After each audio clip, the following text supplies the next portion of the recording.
ठीक है, बिस्मिल्लाहिर्रहमानिर्रहीम। Going to start the class. ठीक है, कल आपसे जो बातें हुई थी थोड़ा सा एक रिकॉल करेंगे इसमें।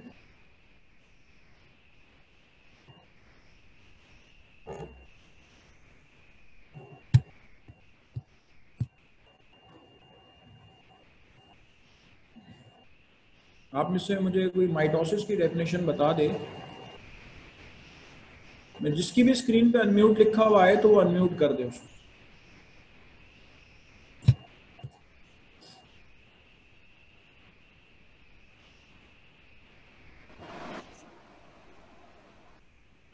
बताइए।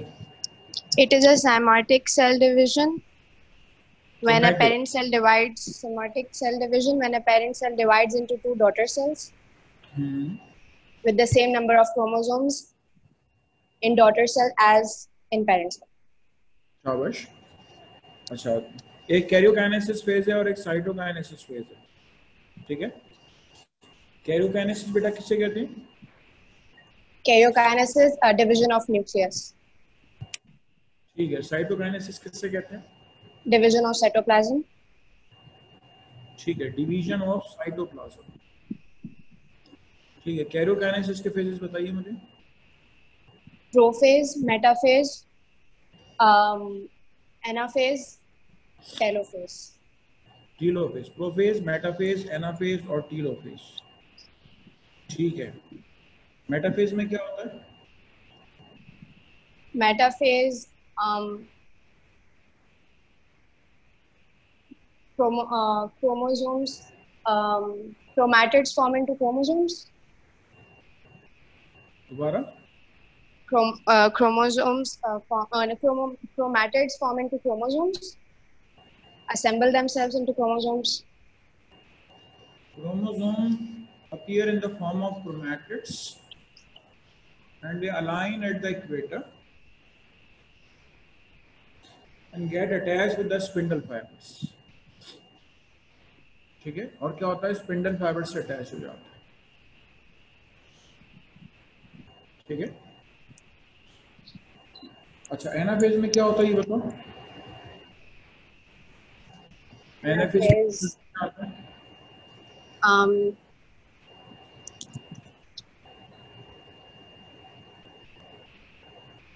सर मैंने कल की क्लास अटेंड नहीं की थी वैसे, लेकिन मेरे पास नोट्स थे। क्लास आपने क्यों नहीं अटेंड की थी? कल तो बहुत इंपॉर्टेंट क्लास थी। सर आई नो, लेकिन कुछ काम था सर।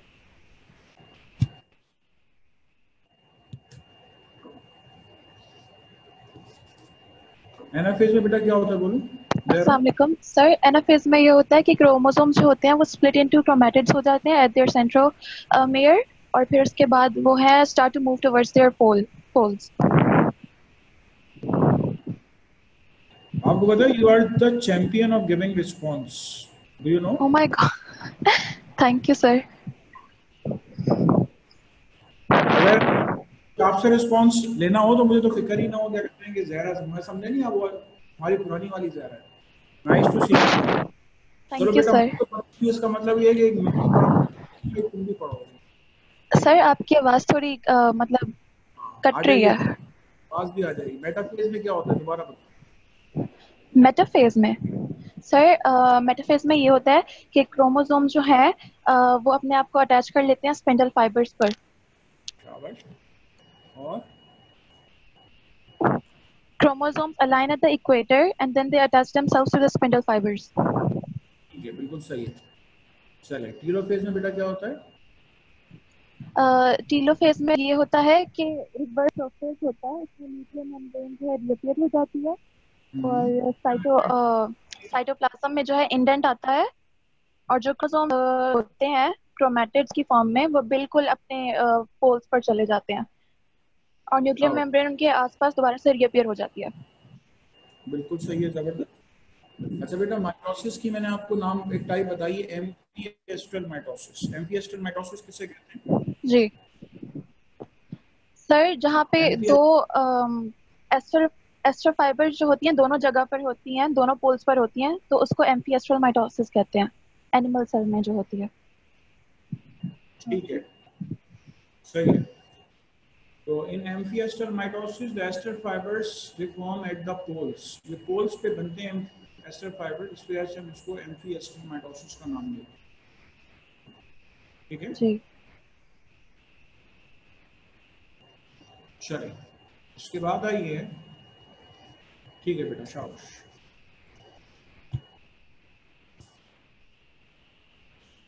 चले आपसे बात हो रही थी बेटा, टीलोफेज तक की बात हो गई, उसके बाद साइटोकाइनेसिस के बारे में बात हो गई। माइटोसिस की दो टाइप्स हैं, एम्फिएस्टल माइटोसिस और एनेस्टल माइटोसिस, जो आपने सेकेंड ईयर के अंदर पढ़नी है। बेटा पूरी सेकेंड ईयर के अंदर न्यूक्लियर माइटोसिस का जिक्र तक नहीं है, वो तो मैं स्टूडेंट्स को जज करने के लिए कि how much in water they are, कितने पानी में है, इसलिए मैं उनसे पूछ लेता हूँ। ठीक है, तो आपके पास जो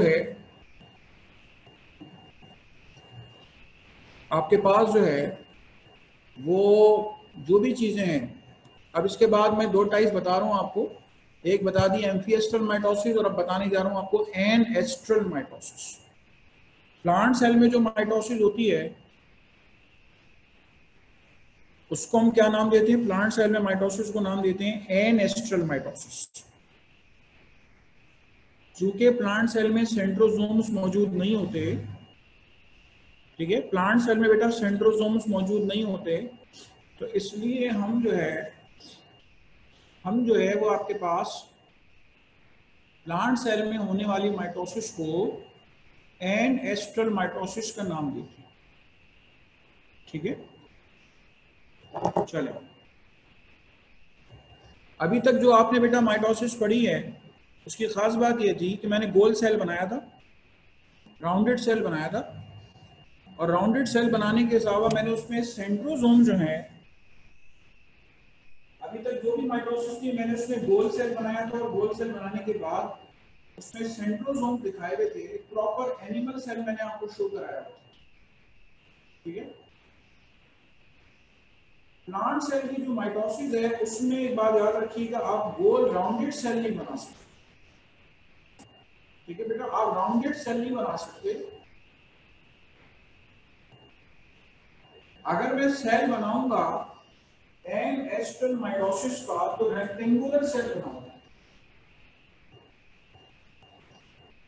एनेस्ट्रल माइटोसिस,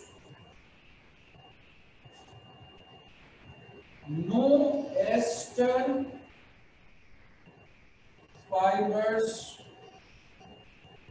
फॉर्मेशन। ठीक है, इसमें किसी किस्म की कोई भी एस्टर फाइबर्स की फॉर्मेशन नहीं होगी। ठीक है, there is no formation of aster fibres. ठीक है, इसमें किसी किस्म की कोई एस्टर फाइबर्स की फॉर्मेशन जो है वो आपको नहीं मिलेगी। इसके अंदर एनेस्ट्रल माइटोसिस। ठीक है, अब दोबारा से आपको देखें, यानी कि आप इस पढ़ने जा रहे हैं प्लांट सेल माइटोसिस।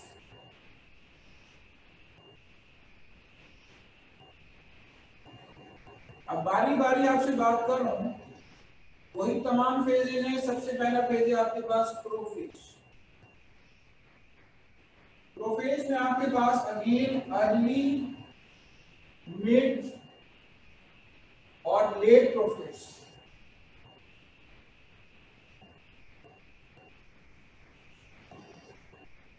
ठीक है, अगेन इसमें आपके पास अर्ली, मिड और लेट प्रोफेज आपको मिलेगा। ठीक है, अगेन आपको इसके अंदर जो है अर्ली, मिड और लेट मिलेगा।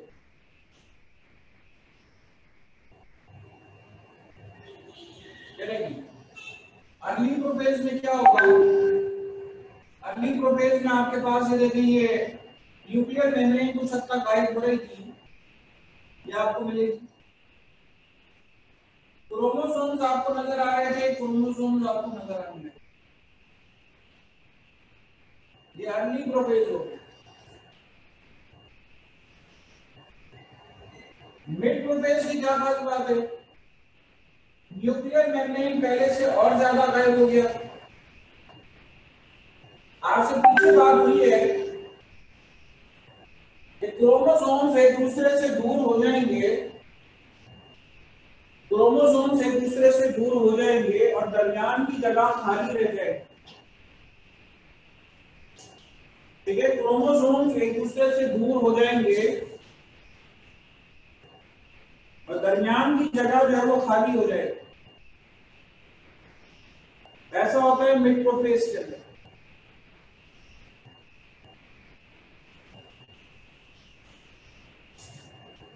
लेट प्रोफेज की खास बात क्या है? लेट प्रोफेज की खास बात यह है कि न्यूक्लियर मेम्ब्रेन बहुत थोड़ी सी रह जाती है।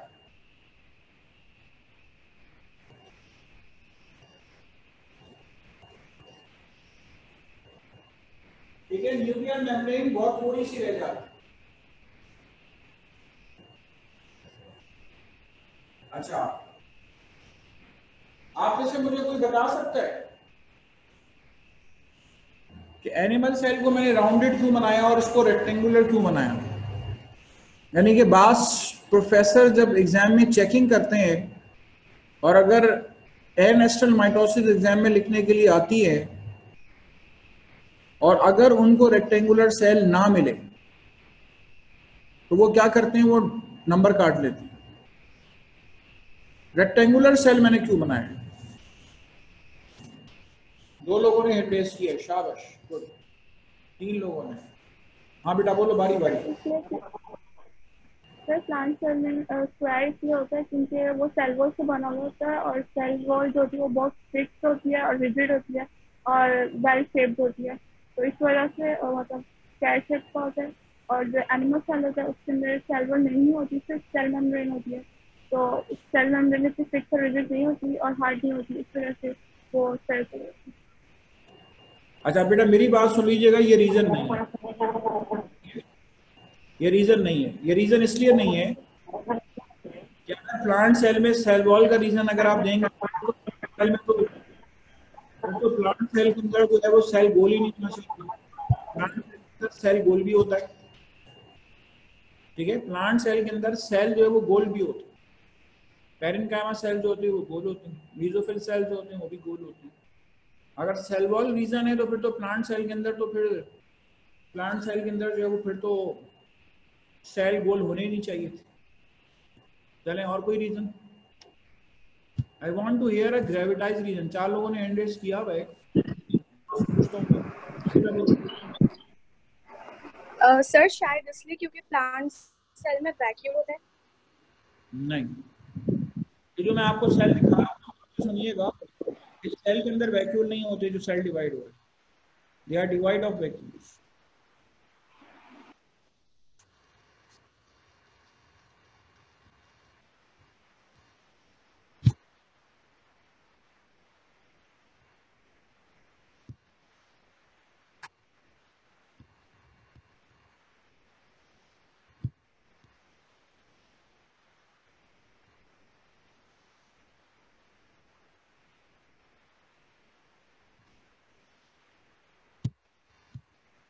अनम्यूट करने दे, स्क्रीन पे आपके अनम्यूट नजर आएगा तो उसको अनम्यूट करने दी।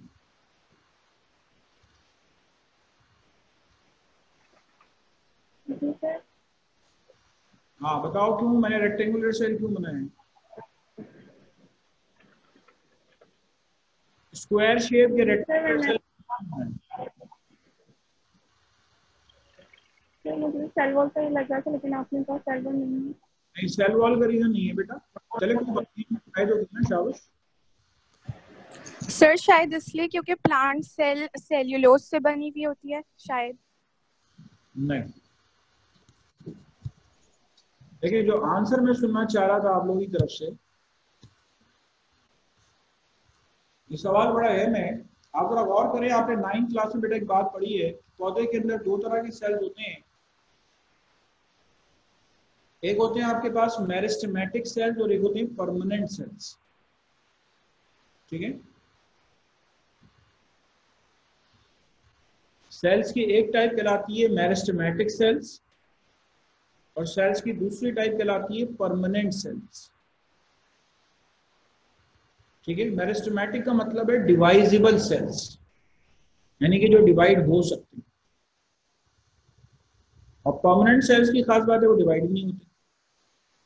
जिस वक्त मैंने आपसे ये कहा कि मेरिस्टेमेटिक्स, मैंने एक बच्ची ने आंसर किया था सबसे पहले, तो मैंने कहा सेल वॉल तो रीजन नहीं है। प्लांट सेल में सेल गोल भी होते हैं, पेरेन्काइमा, स्पंजी म्यूसिकल सेल, तो उसको मुझसे कहना ही चाहिए था कि सर वो तो मेरिस्टेमेटिक सेल होते ही नहीं, वो तो डिवाइड ही नहीं हो सकते। हम तो माइटोसिस की बात कर रहे हैं, तो वो तो डिवाइजेबल सेल्स के अंदर होती है, नॉन डिवाइजेबल सेल्स के अंदर तो होती नहीं। और मेरिस्टेमेटिक सेल्स जो होते हैं वो रेक्टेंगुलर शेप के होते हैं, चाहे वो प्राइमरी मेरिस्टम्स हो चाहे वो सेकेंडरी मेरिस्टम्स हो, वो सारे के सारे क्या होंगे, वो सारे के सारे आपके पास, ठीक है, वो सारे के सारे आपके पास क्या होंगे, वो सारे के सारे आपके पास जो है वो रेक्टेंगुलर शेप के सेल, ठीक है। They all are rectangular shaped cells, सारे के सारे रेक्टेंगुलर शेप सेल्स, ठीक है।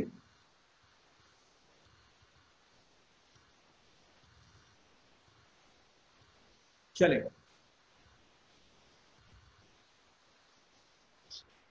तो अर्ली प्रोफेज, मिड प्रोफेज और लेट प्रोफेज। जब आपके पास एग्जाम में एनेस्टल माइटोसिस आएगी, तो एनेस्टल माइटोसिस बेटा प्लांट सेल के अंदर होती है, ठीक है।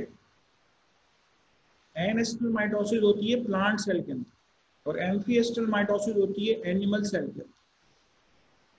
तो आप इस तरीके से रेक्टेंगुलर शेप सेल को जो है वो लेकर आगे प्रोसीड करें, ठीक है। इसको जरा बना ले, रेक्टेंगुलर शेप बनाइएगा। फिर उसके बाद आपको मेटाफेज बता रहा हूँ, एनाफेज, टीलोफेज। इसमें देखें सेंट्रोसोम आपको नजर नहीं आ रहे, प्लांट सेल में सेंट्रोसोम्स मौजूद नहीं होते, ठीक है। चलें करें जरा अपने पास, इसको डायग्राम बनाए जरा अपने पास।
चले इसके बाद आइए एनेस्टल माइटोसिस में मेटाफेज की तरफ। मेटाफेज के अंदर बहुत अहम चीज है,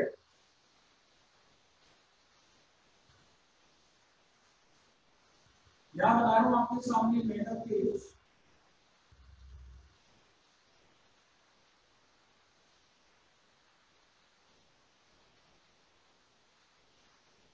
chromosome in the form of chromatids align at the equator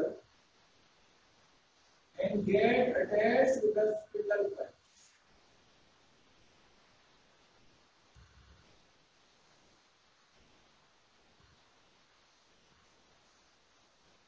And get attached with the spindle fibers. और spindle fibers के साथ blocking attached हुआ,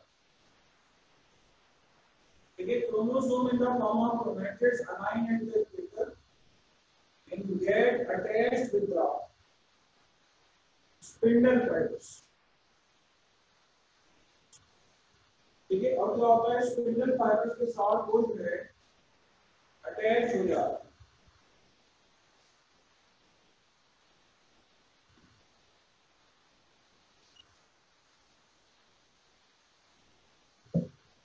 ठीक है। और क्या होता है, स्पिंडल फाइबर्स के साथ अटैच हो जाता है। मेरी बात जरा सुनिए गौर से, स्टूडेंट्स के जहन में ये बात आएगी सर स्पिंडल फाइबर्स और एस्टर फाइबर्स एनिमल सेल में जो सेंट्रोसोम बनाता है,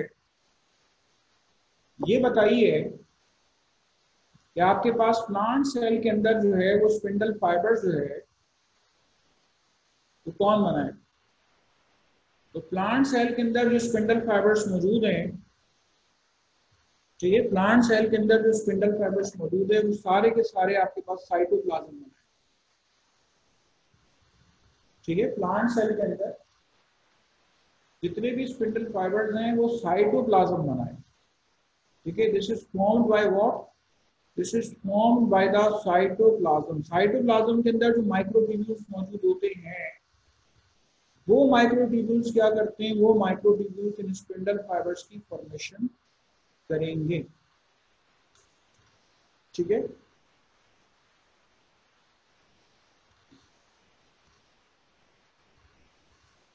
चलिए, this is called what? This is called metaphase. यहाँ पे और कुछ नहीं है, एस्टर फाइबर नहीं बनेंगे, बाकी कंटिन्यूअस फाइबर्स वगैरह जो पोल से पोल रन कर रहे हैं, कंटिन्यूअस फाइबर्स, और जो पोल से इक्वेटर की जानिब मूव कर रहे हैं, डिसकंटिन्यूअस फाइबर, ये सब अपनी जगह पे बनेंगे।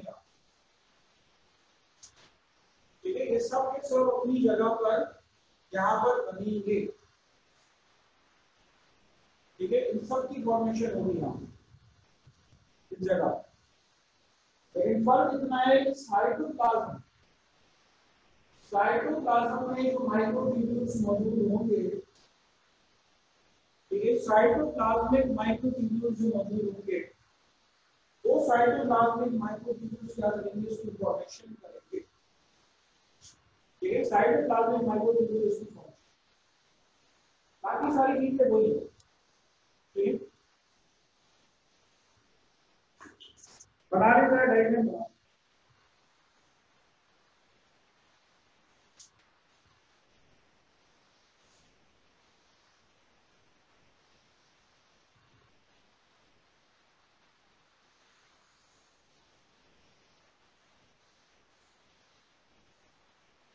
मेटाफेज बनाई जरा जल्दी से। सेल लाजमी स्क्वायर शेप बनाना है आप, क्योंकि आप मेरिस्टेमेटिक सेल्स की बात कर रहे हैं। प्लांट बॉडी में सिर्फ मेरिस्टेमेटिक सेल डिवाइड हो सकती है, परमानेंट सेल्स नहीं डिवाइड हो सकती। परमानेंट सेल्स गोल तो होती है लेकिन डिवाइड नहीं हो सकती।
चलिए, इसके बाद आपसे बात करनी चाहती हूँ एनाफेज के बारे में। आपसे बात करनी, आप सबको पता है, अभी मैंने पीछे आपको रिवाइज करवाया है, एनाफेज में chromosome split into two matrix at its centromere, then they start moving towards the poles. ये क्रोमोसोम अपने मैट्रिक्स में स्प्लिट हो गया, and then they start moving towards the poles. और ये पोल्स की जानिब मूव करना शुरू कर देते।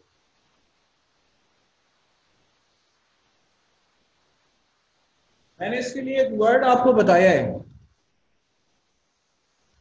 ठीक है, मैंने इसके लिए आपको एक वर्ड बताया है, जरा आप बताइए क्या वर्ड बताया?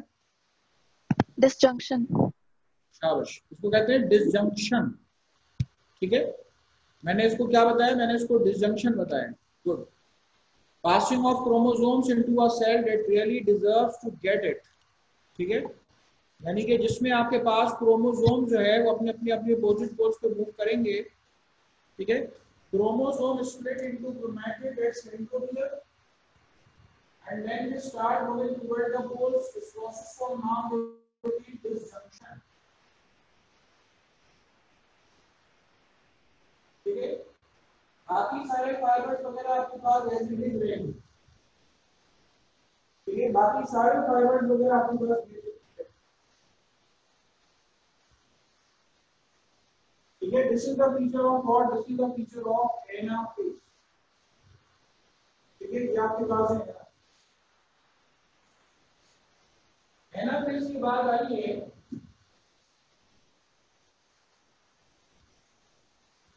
एनाफेज के बाद आई है टीलोफेज।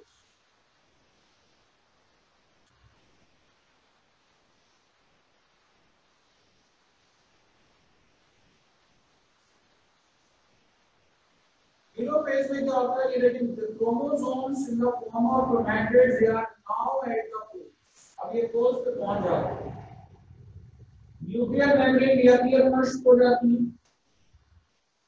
ठीक है। न्यूक्लियोटाइड मौजूद होते हैं, रिएक्टिव नष्ट हो जाएंगे, स्पिंडल फाइबर डिसअपीयर हो गए, ठीक है। एक बार फिर से सुन लीजिए, क्रोमोसोम्स या chromatids are at the poles, chromosomes या chromatids they are at the poles,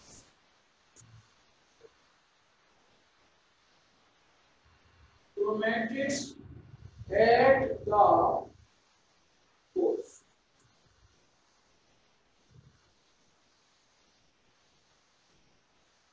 nuclear membrane reappears, nuclear membrane reappear हो जाती है, न्यूक्लियोलाई रिएक्टिव, सारी बातें बोली, सिर्फ सेल की शेप में फर्क है और बाकी जो सेंट्रियोल्स और वगैरह की बात होती है उसमें फर्क आपको मिलेगा, ठीक है। This is called what, this is called telophase, ठीक है। इसको हम टीलोफेज का नाम देते हैं।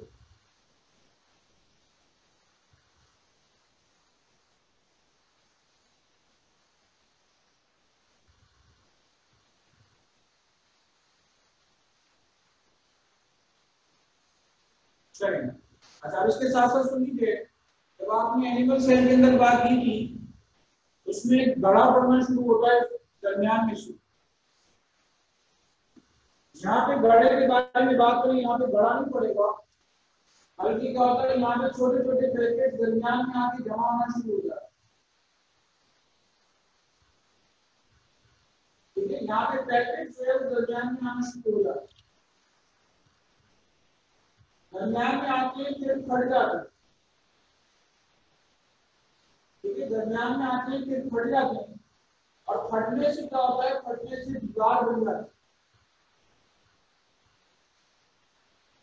ठीक है। फटने से क्या होता है, दीवार बन जाती है, तो दीवार क्या कराती है, दीवार कराती है सेल प्लेट, आगे जाके बनेगी, अभी शुरू में हल्की सी दीवार बनती है, पूरी नहीं बनती, शुरू में हल्की सी दीवार बनती है। और एक बात याद रखिएगा, प्लांट सेल जो है उसमें दोनों सेल एक दूसरे से अलग अलग नहीं होते। यहाँ पे अगर हम साइटोकाइनेसिस की बात करेंगे, यहाँ पे अगर हम साइटोकाइनेसिस की बात करेंगे तो हम कहेंगे यहाँ पे साइटोकाइनेसिस होती है सेल प्लेट फॉर्मेशन के दौरान, ठीक है। यहाँ पे साइटोकाइनेसिस होती है सेल प्लेट फॉर्मेशन के दौरान, दरमियान में क्या होगा, दरमियान में दीवार बन जाती है, ठीक है। दीवार के बनने के साथ मुंसलिक, ठीक है। दीवार के बनने के साथ मुंसलिक आपके पास क्या, ये साइटोकाइनेसिस, तो टीलोफेज के बाद दीवार बन गई, और जब ये दीवार बन गई, ठीक है, जब ये दीवार बन गई तो यहाँ पे सेल डिवीजन आपके पास कंप्लीट हो गई। इसको हम क्या नाम दे रहे हैं, इसको हम नाम दे रहे हैं ancestral mitosis, this is termed as ancestral mitosis.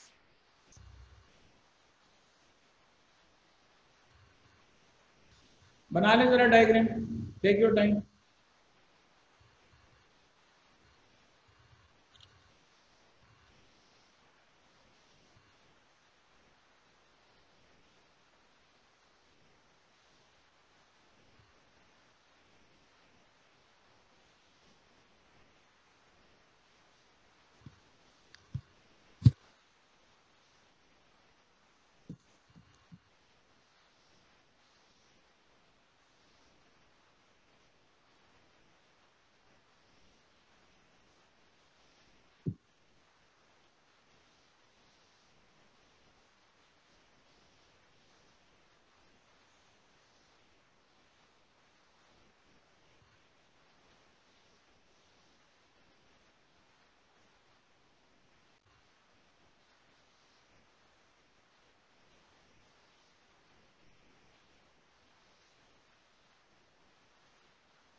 जी सवाल करिए।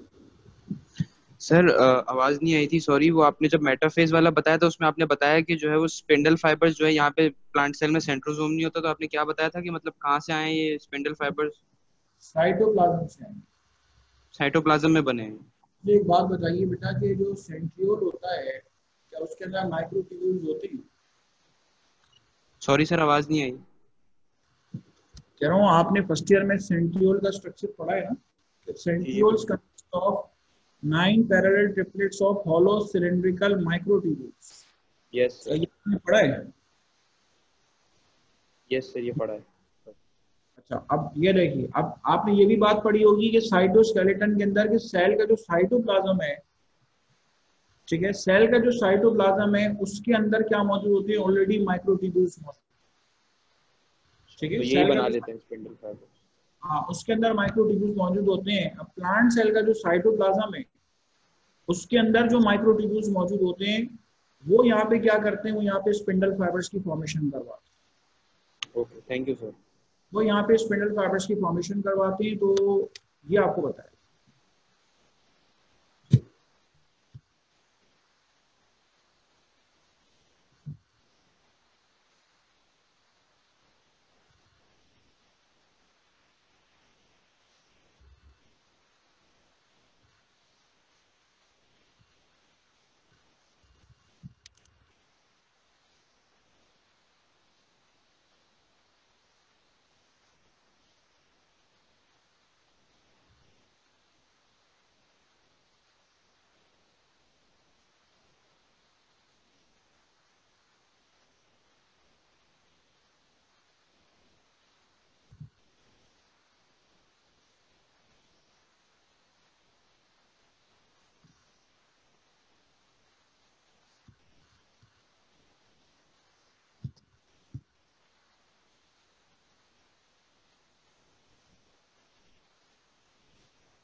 चलें, अब इसके बाद आइए फर्दर।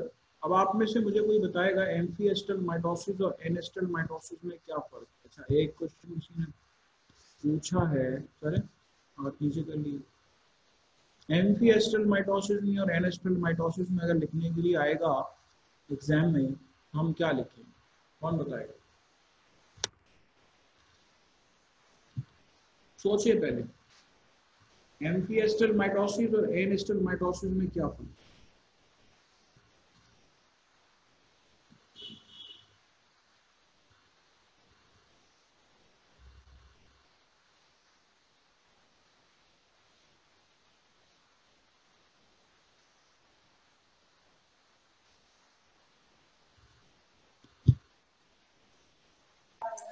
सर फर्स्ट डिफरेंस तो ये है कि एम्फिस्टल माइटोसिस एनिमल सेल में होती है और एनेस्टल माइटोसिस प्लांट सेल में होती है। अवश्य, बिल्कुल सही है। हम इस तरह से लिखेंगे, type of cell division that occurs in animal cell is called amphiestral and type of cell division that occurs in plant cell is called anestral। शाबाश, पहला डिफरेंस हो गया। दूसरा बताइए। और सेकंड डिफरेंस ये है कि एम्फिस्टल माइटोसिस में एस्ट्रल फाइबर्स होते हैं और एस्ट्रल माइटोसिस में नो एस्टर फाइबर फॉर्मेशन। बिल्कुल सही है। there is formation of ester fibers in amphiestral mitosis, there is no formation of ester fibers in anestral mitosis। जी, थर्ड पॉइंट बताइए। शाबाश। थर्ड पार्ट ये होगा कि उसके अंदर स्पिंडल फाइबर्स फॉर्मेशन सेंट्रोसोम से होती है और इस माइटोसिस के अंदर स्पिंडल फाइबर फॉर्मेशन साइटोप्लाज्म करता है। बिल्कुल सही है। Spindle fibres formation takes place by centrosomes and spindle fibers formation takes place by cytoplasm। ठीक है, तीनों। और जो इसका लास्ट पार्ट ये होगा कि जो इसके अंदर जो साइटोकाइनेसिस होती है एम्फिस्टल माइटोसिस में, उसके अंदर सेल प्लेट की फॉर्मेशन नहीं होती और एनेस्टल माइटोसिस के अंदर ना सेल प्लेट फॉर्मेशन होती है। अच्छा, एक मिनट, उसको कहते हैं कि एनिमल सेल में अगर सेल प्लेट नहीं बनती तो इस मेथड को कोई नाम तो देते हो ना, उसको क्या नाम देते?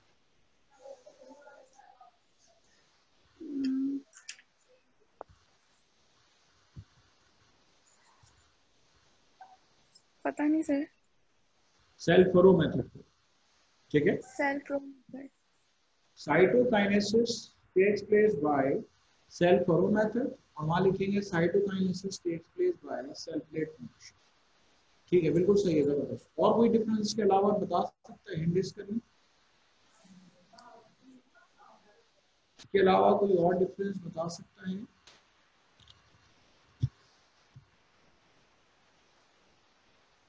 चलिए, गुड, शाबाश। तो एम्फिएस्टल माइटोसिस और एनेस्टल माइटोसिस में यूज करते।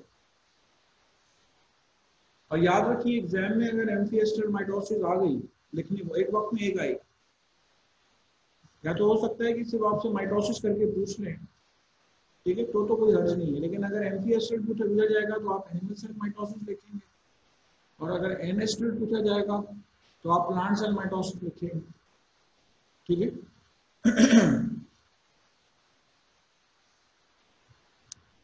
तो ये आपके पास दोनों के अंदर फर्क है, एम्फिएस्टल और एनेस्टल माइटोसिस में। अगर एनेस्टल माइटोसिस आएगी तो आपके सामने रेक्टेंगुलर सेल्स मौजूद हैं, आपने इन दोनों को जो है वो बनाना है। और याद रखिएगा, आपको बताऊं, आपकी सेकेंडरी की जो बायोलॉजी है उसमें जगह जगह प्लांट सेल की ग्रोथ के बारे में बात करी हुई मिलेगी आपको। अगर आपको प्लांट सेल की माइटोसिस नहीं पता होगी तो आप जवाब ही नहीं दे सकते, ठीक है। आप जवाब ही नहीं दे सकते अगर आपको प्लांट सेल के माइटोसिस के बारे में पता ही नहीं होगा, ठीक है। ये जो प्लांट सेल में देखिए 2 सेल आपको ऊपर बने हुए नजर आ रहे हैं ना, इन सेल्स की खास बात ये है, ये जो 2 सेल्स आपको बने हुए नजर आ रहे हैं ये अलग अलग नहीं हो, बल्कि ये जुड़े रह जाते हैं एक दूसरे से, ठीक है। ये एक दूसरे से सेपरेट नहीं होते, एक दूसरे से जुड़े रह जाते हैं। और जब एक दूसरे से जुड़े रह जाते हैं तो उसमें होगा क्या, इधर नहीं हो, ये 2 सेल्स हैं, ये एक दूसरे से जुड़े रह गए,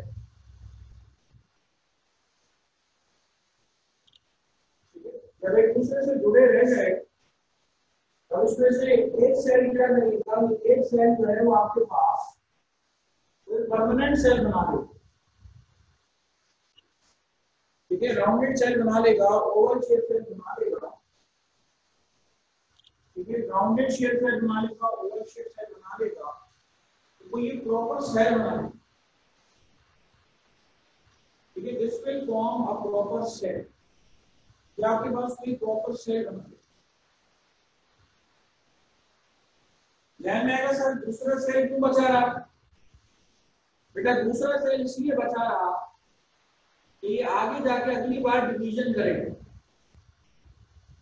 अगर सारे सेल डिफरेंशिएट हो जाए तो फिर आपके पास क्या होगा, फिर आपके पास दोबारा नेक्स्ट टाइम अगर डिवीजन करनी है तो कैसे होगा, ठीक है। दोबारा अगर नेक्स्ट टाइम सेल डिवीजन करनी है तो कैसे होगा? तो इनमें से एक सेल जो है वो परमानेंट सेल में कन्वर्ट हो जाता है और एक सेल ऐसे ही बचा रहता है, ठीक है। चलिए, so this is the mitosis, ठीक है। ये क्या कहलाती है आपको बता दी, कहलाती है माइटोसिस। मैंने आपको एम्फिएस्टल माइटोसिस बता दी, आपको एनेस्टल माइटोसिस बता दी। अभी एक स्टूडेंट ने इतना अच्छा एम्फिएस्टल और एनेस्टल का डिफरेंस बताया है, एक बार फिर से रिपीट कर देता हूं। Amphiastral mitosis, type of mitosis cell division, the type of mitosis that occurs in animal cell called amphiastral, और type of cell division that occurs in plant cell called anastral mitosis. पहला difference हो गया। दूसरा difference आपके पास है, there is no ester formation in anestal mitosis, there is formation of ester fibers in एम्फिएस्टल।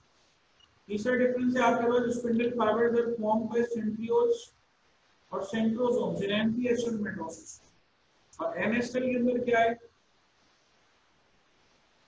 Spindle fibres are formed by cytoplasmic cytoplasmic microtube. तीसरा difference हो गया। तीसरे डिफरेंस के बाद आइए चौथा डिफरेंस। तीसरे डिफरेंस के बाद आइए चौथा डिफरेंस। चौथा डिफरेंस जो है, चौथे डिफरेंस में आपके पास cytokinesis in animal cell takes place by cell furrow method और ancestral mitosis में क्या होगी, cytokinesis takes place by cell plate formation। उसमें cytokinesis होगी cell plate formation में। ठीक है,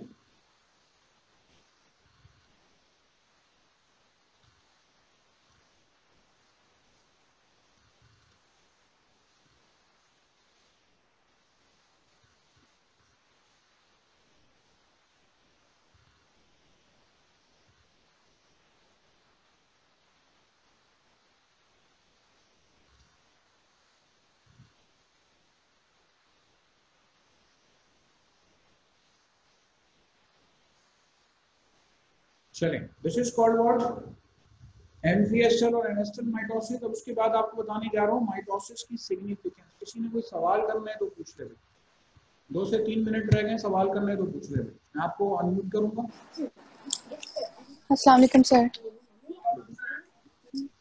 सर मैं कह रही थी कि आपने बताया था कि जो एनास्ट्रल माइटोसिस होती है उसमें सिर्फ मेरिस्टेमेटिक सेल्स डिवाइड होते हैं, तो वो माइटोसिस परफॉर्म करते हैं। तो एनिमल सेल्स में कौन से जो है सेल्स परफॉर्म करते हैं माइटोसिस? माइक म्यूट करके आपको जवाब देता हूँ। ओके।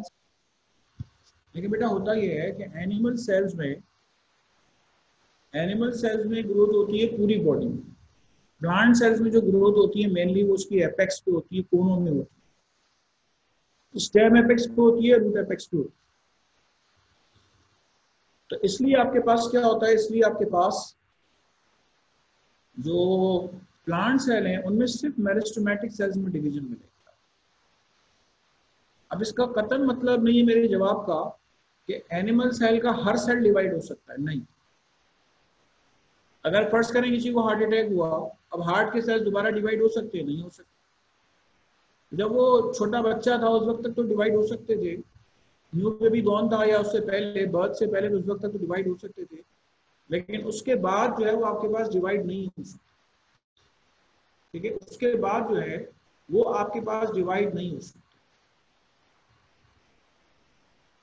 ठीक है, तो इसलिए आपके पास हम एनिमल सेल की जब बात करते हैं तो एनिमल सेल के अंदर बेटा आपके पास ऑलमोस्ट पूरी बॉडी के अंदर डिवीजन होता है। कोई ये नहीं कहता मेरे पैर के किनारे बढ़ रहे हैं, मेरा सर का किनारा बढ़ रहा है, लेकिन पौधे के अंदर ये होता है कि उसकी एपेक्स और उसकी जो रूट साइड है वो उसके अंदर ग्रोथ होती है। सेल डिवीजन की बात करें तो इसलिए प्लांट्स में आप 2 सेल्स डिफरेंशिएट करते हैं, मेरिस्टेमेटिक एंड कॉम्बिनेंट। एनिमल सेल्स में ऐसा कुछ भी नहीं।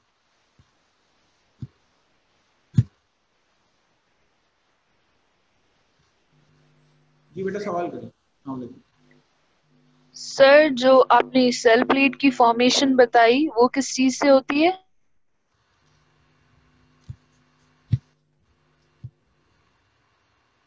मैंने आपको गोल्गी बॉडीज का फंक्शन बताया था, तो मैंने आपसे कहा था Golgi body cell plate formation में मदद देती। कैसे देती है? छोटे छोटे पैकेट्स जो है, ठीक है, छोटे छोटे पैकेट जो है वो क्या करते हैं, वो आके जमा होते हैं दरमियान में। ठीक है, साइटोप्लाज्म के दरमियान में पैकेट से आके जमा होते हैं, फिर उनके अंदर जो मटेरियल होता है वो कहते हैं सीमेंटिंग मटेरियल। वो फट जाते हैं, तो दरमियान में एक दीवार बनती है। वो दीवार आपस में सीमेंटिंग मटेरियल जुड़ता है तो एक दरमियान में एक प्रॉपर दीवार की शक्ल अख्तियार कर लेता है। उसको हम क्या नाम देते हैं? उसको नाम देते हैं that this is called cell plate। ठीक है, इस तरीके से हमारे पास सेल प्लेट फॉर्मेशन हो जाता है। दोबारा सुन लें, गोल्गी बॉडी से पैकेट्स आए, पैकेट्स के अंदर सीमेंटिंग मटेरियल, यानी कि सीमेंटिंग मटेरियल से मुराद है सेल्यूलोज और दूसरी चीजें होती हैं कि जो दीवार बना सकते। तो दरमियान में आती है, दरमियान में आने के बाद आपस में जुड़ती हैं, जुड़ने के बाद एक प्रॉपर दीवार की शक्ल इख्तियार कर लेती हैं, प्रॉपर दीवार बन जाती है। इस दीवार को हम फ्रेगमोप्लास्ट का भी नाम देते हैं। जो दीवार बन रही है इसको form phlegmoblast. Okay, this is also termed as phlegmoblast.